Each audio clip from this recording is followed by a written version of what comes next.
Now, what not to do? Same thing. We don't want to put the sensor too far away.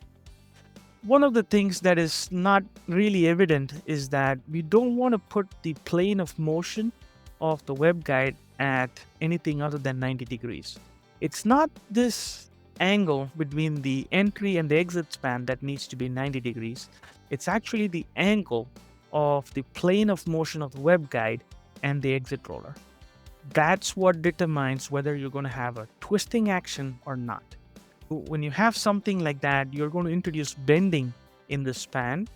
And when you start bending a short span, it's not a good sign. So we don't really want to do that. So that's the main reason why we need to have the plane of motion perpendicular. Not really the entry and the exit span, but the plane of motion. And then, like I mentioned, if you have the entry span and the pre-entry span longer than the entry span, then you could have moment transfer happening. That's something that you don't want to do either. In terms of wrap angles, pretty simple. You can have something going up like that or going down like that. As long as we follow this condition, that exit span is perpendicular to the plane motion, then we are in good shape. Just to summarize the design consideration, design correction is one of the main things there. And the raceways that we have on the steering guides, we don't want to angle them more than 25 degrees.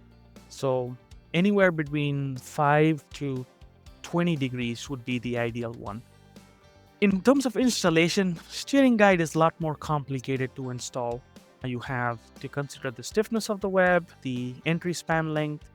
You need to make sure that you're not putting too much bending stress on the web based on how stiff your web is, the location of the instant center, which depends upon the raceway angle, depends upon the length of the entry span. So there are lots of things to consider for proper installation of a steering guide. These web guides are prone to have a lot of issues because they're not properly installed. In terms of advantages, they're simple, so they're cost effective. It's just a single roller. So it's inexpensive, but it comes with other things that increase the overall cost of ownership. It's hard to install. A lot of attention to detail is required, especially because of the bending and things like that.